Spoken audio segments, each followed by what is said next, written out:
ゆっくり海外鉄チャンネルへようこそ。このチャンネルではアジアを中心に世界の鉄道を紹介しているよ。我々が今いるのはモンゴルの首都、ウランバートルだ。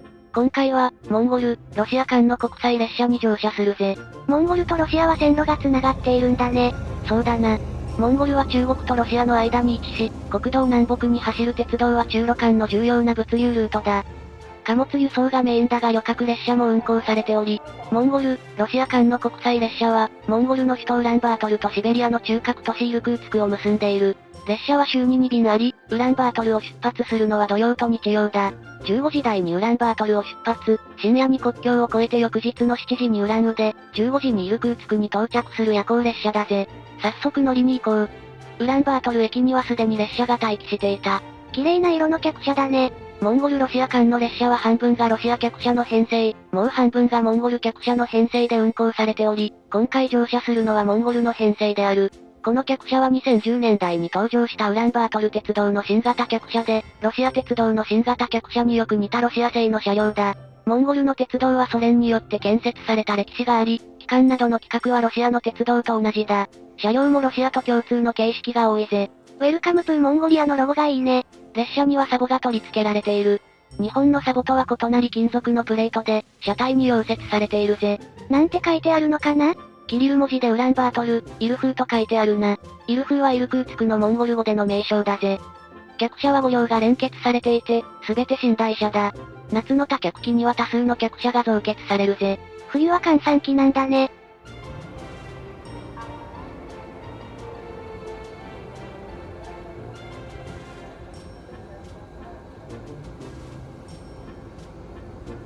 先頭の機関車は日本の鉄道車両ではありえない巨体で、迫力があるね。機関車は 2TE116UM。2007年にウクライナルハンシクで製造された、片側運転台のディーゼル機関車だ。モンゴルの機関車は国章のソヨンボや疾走する馬など、モンゴルらしい衣装で飾られているぜ。かっこいいデザインだね。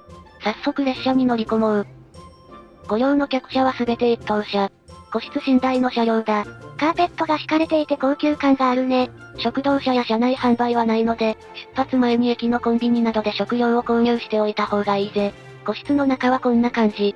2段ベッドが向かい合う4人個室だが、上段は収納されている。列車は比較的空いていて、4人個室を1人で使えたぜ。マットの質感は高級感があっていい感じだね。乗車するとすぐ、リネンセットが配られた。ベッドのシーツは自分自身でセットするスタイルだぜ。共産主義風のレトロなデザインがいいね。発車までしばらく待っていよう。15時22分、列車は帝国通りウランバートル駅を出発した。この列車は305国際列車、イルクーツク行きだ。モンゴル国内の停車駅はズーンハラー、ダルハン、スフバートル。ロシアの停車駅はナウシキ、ウランウデ、スユジャンカだ。今回はモンゴル国内区間のスフバートルまで乗車するぜ。所要時間はどのくらいなのかな？国際列車は停車駅が少ない速達列車だ。普通列車で9時間半かかる距離を6時間半で走破するぜ。ウランバートル駅を出てすぐ、南側に客車の車両基地が見える。モンゴルの客車は明るい青緑色とクリーム色のラインが特徴だ。客車は旧ソ連諸国で一般的な形式で、ロシア製や東ドイツ製などがあるぜ。ストーブの煙が出ている車両もあるね。今見えている客車は夜の発車を待つザミンウード行きの編成だ。夜にウランバートルを出発して中国国境のザミンウードに向かう列車は24両もの長大編成で、食堂車も連結されているぜ。とんでもない両数だね。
列車は丘陵を登りながらウランバートルから離れていく。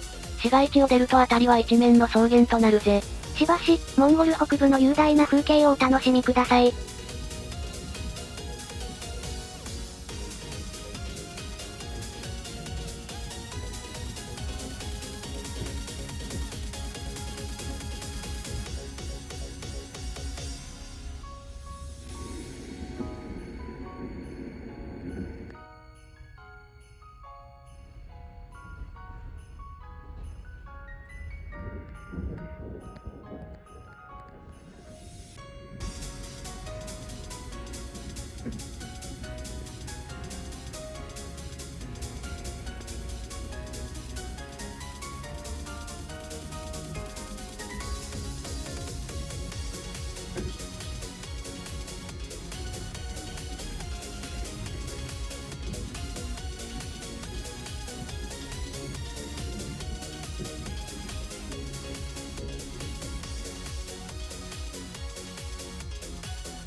21時52分、列車は帝国通り国境の駅スフバートルに到着した。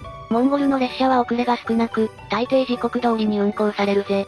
列車はこの後ロシア領に入っていくんだね。今回の動画はここまで。